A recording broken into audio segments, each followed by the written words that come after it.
야고보서 3장 8절에서 12절까지의 말씀입니다. 그러나 사람의 혀를 길들일 수 있는 사람은 아무도 없습니다. 혀는 걷잡을 수 없는 악이며 죽음에 이르게 하는 독으로 가득 차 있습니다. 우리는 이 혀로 주님이신 아버지를 찬양하기도 하고 또 이 혀로 하나님의 형상대로 지음을 받은 사람들을 저주하기도 합니다. 또 같은 입에서 찬양도 나오고 저주도 나옵니다. 나의 형제 자매 여러분, 이렇게 해서는 안 됩니다. 샘이 한 구멍에서 단물과 쓴물을 낼 수 있겠습니까? 나의 형제 자매 여러분, 무화과나무가 올리브 열매를 맺거나 포도나무가 무화과 열매를 맺을 수 있겠습니까? 마찬가지로 짠샘은 단물을 낼 수 없습니다. 아멘. 시작하면서 한번 해볼까요? 자나깨나 불조심. 여러분들은 하나를 가르쳐 드리면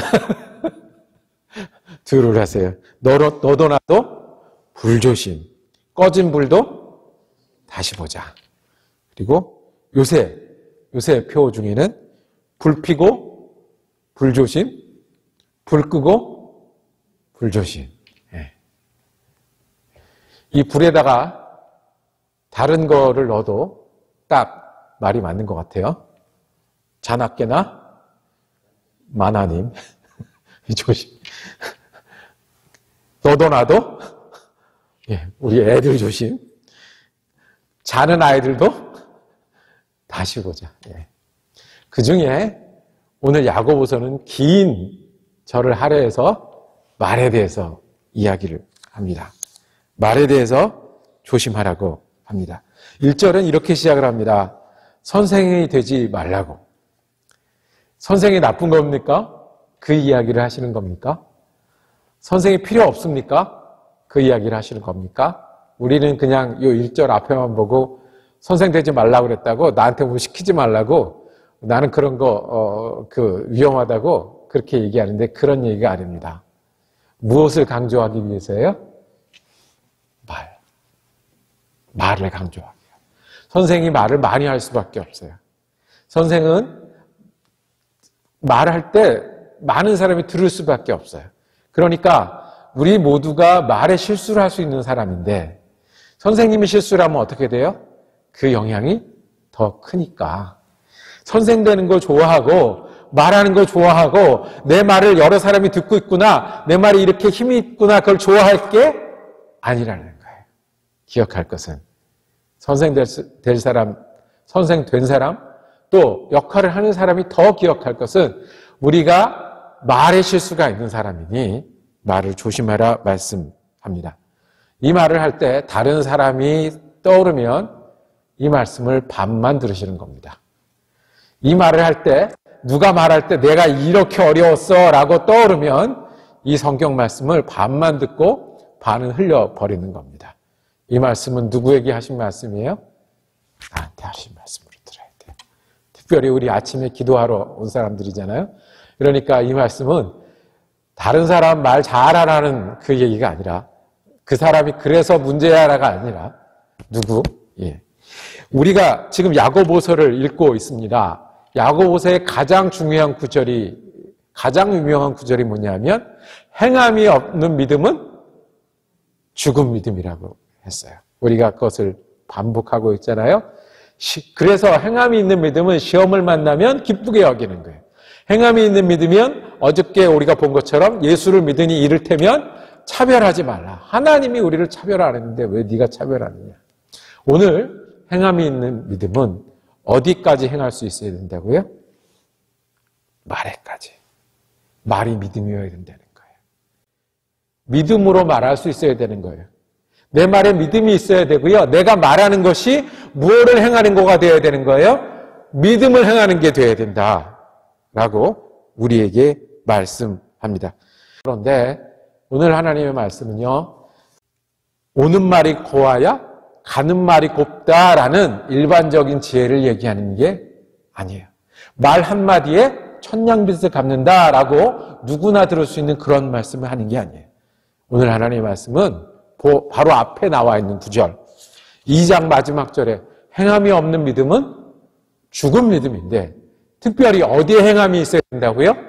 내 말에 믿음의 행함이 있어야 된다 라고 말씀합니다. 그러니까 말은 내 마음대로 하는 게 말이 아니라는 거예요. 내가 하고 싶은 말을 하는 게 믿음이 아니라는 거예요. 나요. 내 입인데 왜 내 말 못해가 아니라는 거예요. 그러니까 말이 믿음의 행함이면 내가 아는 것을 말하는 게 아니라는 거예요. 말은 내가 옳다고 생각하는 것, 내가 맞다고 생각하는 것을 말하는 게 아니라는 거예요. 맞는 말이 있어요. 옳은 말이 있어요. 아는 말이 있어요. 하고 싶은 말이 있어요. 이게 뭐예요? 오는 말이 고와야 가는 말이 곱고요. 말 한마디에 천냥빚을 갚는 거예요. 그런데 하나님은 우리에게 그렇게 말씀하세요. 믿는 사람은 믿음이 말이 되어야 된다는 거예요. 내 마음대로 말하고 아는 걸 말하고 옳은 걸 말하는 게 아니라 무엇을 말해야 된다고요? 내 말에 믿음이 나와야 돼요. 믿음으로 말해야 되고요. 말하면 믿음이 되어야 되고요. 이것을 통해서 하나님이 일하시게 해야 되고요. 이것을 통해서 내가 하나님을 위해서 일하는 것이라고 말씀하십니다. 오늘 제가 비유를 들 것도 없이 이 야고보서 3장에는 이 말에 대한 비유를 너무너무 잘 드러났어요. 말이 6절에 보면 무엇과 같다고요? 불과 같다고 그랬어요. 불. 그래서 불이 6절을 한번 읽을게요. 함께 읽겠습니다. 6절입니다. 시작. 그런데 혀는 불이요 혀는 불의의 세계입니다. 혀는 우리 몸의 한 지체이지만 온몸을 더럽히며 인생의 수레바퀴에 불을 지르고 결국에는 게으름의 불에 타버립니다. 몸도 망하게 하고 인생의 수레바퀴를 태운대요. 굉장히 문학적인 표현이죠. 근데 우리가 바로 오죠. 수레가 바퀴가 타버리면 뭐가 되겠어요? 그리고 결국 이 말 때문에 어떻게 내가 완전히 내 영혼이 망할 수도 있다. 아무도 이거는 못 길들인대요. 주의하시란 말씀이에요. 8절에 보면 사람의 혀를 길들일 수 있는 사람은 아무도 없습니다. 새도 길들일 수 있고 짐승도 길들일 수 있고 하다못해 물에 있는 것들도 먹여주는 사람 알아보는데 뭐는 안 된다고요? 혀는 잘 안 된다라고 말씀을 합니다. 예수 믿는 사람들이 혀를 길들여야 되는 이유가 있습니다. 셈이 10절에 또 같은 입에서 찬양도 나오고 저주도 나옵니다. 예수님 말씀 기억하면 예수님 그렇게 말씀하셨어요. 몸으로 들어가는 것이 악한 것이 아니라 어떻게 하는 거라고요? 속에서 나오는 것이. 믿음이 있으면 뭐가 나온다고요? 믿음이 나오는 거예요. 좋은 나무는 좋은 열매를 맺는다고 그랬어요. 나쁜 나무가 어떻게 해요? 나쁜 열매를 못 맺는다고 그랬어요. 내가 찬양해야 되는 사람인 거예요. 내가 예수를 믿고 살아야 되는 사람인 거예요. 내가 예수를 전해야 되는 사람인 거예요. 내가 예수를 나눠야 되는 사람인 거예요. 그런데 어떻게 내가 할 말을 다 하고 내가 아는 척을 다 하고 그리고 할 수 있냐는 말씀이에요. 좋은 나무가 좋은 열매를 맺으니 우리가 좋은 나무가 되어서 좋은 말을 하라는 말씀으로 우리가 듣기를 원합니다. 믿음의 말을 하려면 어떻게 해야 돼요? 내 안에 뭐가 많아야 돼요? 믿음으로 충만해야 돼요. 내 말을 줄이면 무슨 말이 대신 나올 수 있어요? 믿음의 말이 대신 나올 수 있어요. 내가 전도할 건데 전도하기 전에 그 사람 욕할 수 없잖아요. 내가 하나님 찬양하고 살 건데 찬양하기 전에 잘난 척할 수 없잖아요. 내 기도하려고 앉았는데 하나님 나는 욕을 해야 되니까 욕을 해. 그렇게 될 수 없잖아요. 베드로가 자기가 아는 거를 말했을 때 예수님이 어디까지 말씀하셨냐면 사탄아 뒤로 물러서라까지 말씀하셨어요. 좋은 나무가 좋은 열매를 맺는다는 말씀이 우리를 향한 말씀이에요.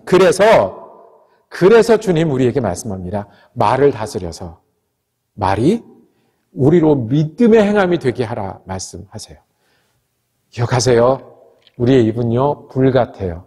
불 우리 필요해요. 불을 모아서 전등에 넣어놓으면 그거를 보고 우리가 살아요. 불을 모아서 가스 테이블에 넣으면 그걸 가지고 우리가 요리를 해요. 불을 모아서 보일러에 넣으면 우리가 그것으로 따뜻하게 지내요. 그런데 그 불이 자기 마음대로 움직이기 시작합니다. 조금만 벗어나면 그 일이 어떻게 되겠어요? 주님 우리에게 말씀하십니다. 믿음을 가진 너희가 말 때문에 넘어지고 말 때문에 쓰러지고 말 때문에 싸우고 말 때문에 망가지는 게 불과 같다. 그러니 믿음 채워서 믿음으로 말하는 사람 되어라. 기억해라. 너희가 찬양해야 되는 사람이라. 기억해라. 너희가 예수를 믿어야 되는 사람이다. 라고 말씀을 합니다. 귀한 게요. 말을 다스릴 수 있으면 모두 다스릴 수 있을까요? 우리 시간도 다스릴 수 있어요. 말만 다스리는 게 아니라 우리 시간도 다스릴 수 있어요. 뭘로요? 믿음으로요. 시간이 믿음이 행하는 자리가 될 수 있어요. 시간을 다스리는 것뿐만 아니라 모두 다스릴 수 있어요. 우리 지갑도 다스릴 수 있어요. 말의 믿음을 내가 말로 하나님 일을 해야 되고 말로 믿음이 돼야 되는데 하는 사람들은 지갑도 다스릴 수 있어요. 어떻게 하는 것이 내가 말을 통해서 우리는 믿는 사람이다. 말을 통해서 하나님 일을 하는 사람이다. 말을 통해서 예수와 동행하는 사람이다 하는 믿음이 우리의 믿음이 되기를 원합니다.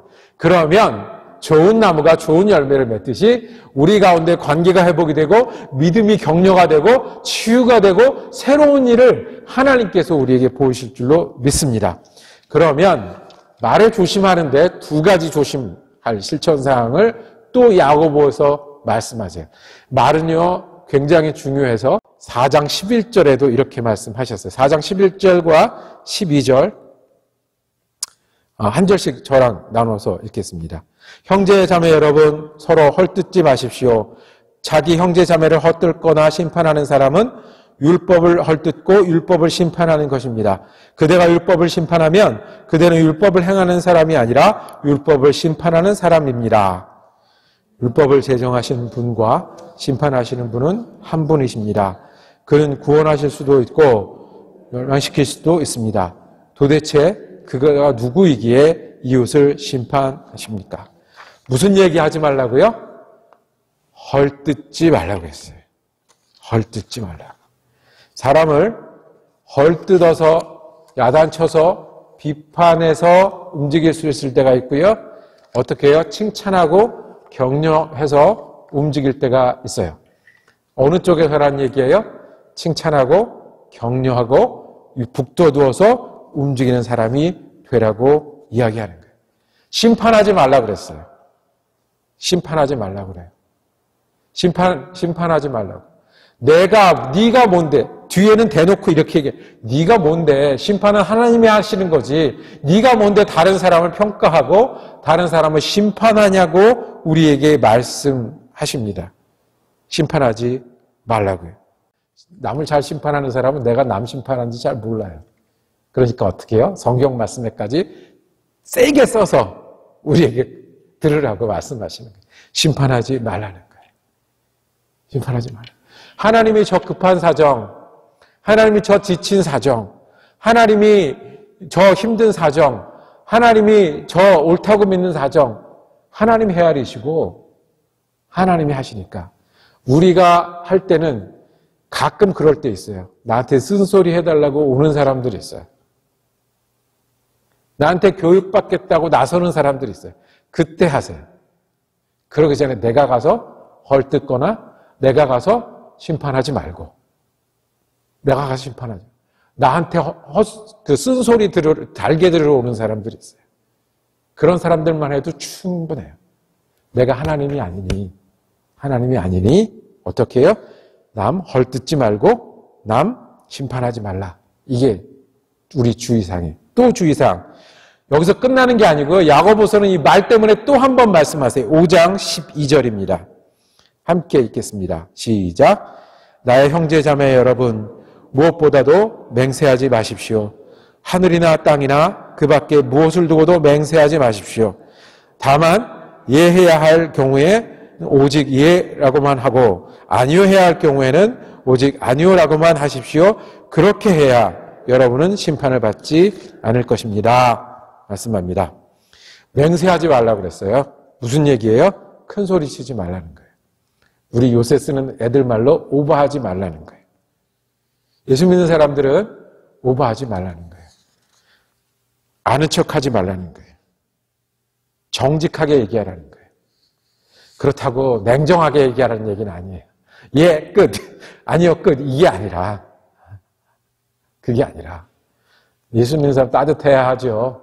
친절해야 하죠. 그런데 내가 아는 척하지 말고, 있는 척하지 말고, 해줄 것처럼 하지 말고, 내 분수를 알아서 선 넘어가지 말라고 말씀합니다. 말로 사람을 힘들게도 하고 살리기도 합니다. 주님은 우리에게 말씀합니다. 말은 불과 같아서 잘 다스리면 정말 귀하고 정말 우리에게 필요한 것입니다. 그러나 그것이 남을 헐뜯거나 심판하거나 선을 넘어갈 때에는 그것이 내 인생을 태우는 그런 독한 것이 될 수 있다고 말씀합니다.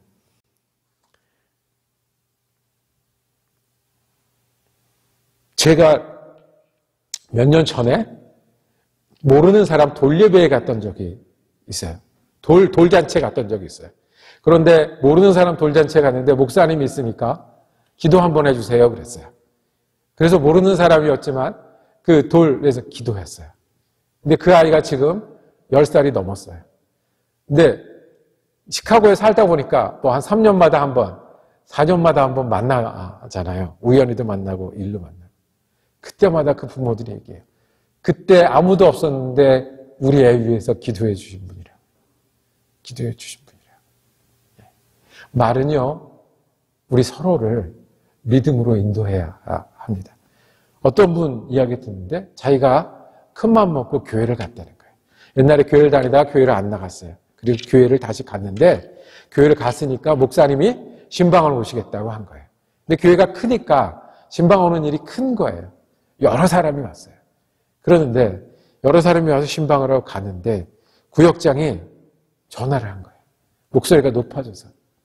아니, 목사님이 신방대원이 신방 가는 게 얼마나 큰 일인데 그렇게밖에 준비를 못했냐고. 어떻게 됐겠어요? 말하신 분이 틀립니까?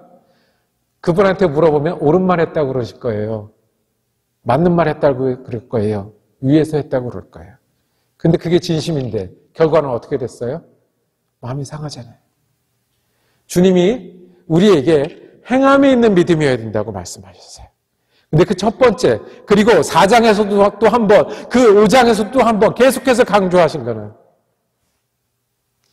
말하는 일이 우리의 믿음이 되어야 합니다. 저와 여러분이 이런 믿음의 사람이 되기를 원합니다. 우리 오늘 아침에 불렀던 주의 친절한 팔에 안기세, 우리 1절만 2번 하고 우리 함께 기도하겠습니다. 믿음의 사람 되게 해주세요. 그래서 내가 일부러 말하는 사람 되게 해주시고 부지불식간에도 말하는 사람 되게 하시고 자다 일어나서 말해도 주님 내 말을 통해서 하나님과 함께 사는 사람 되게 해주세요. 우리 한번 기도하시겠습니다.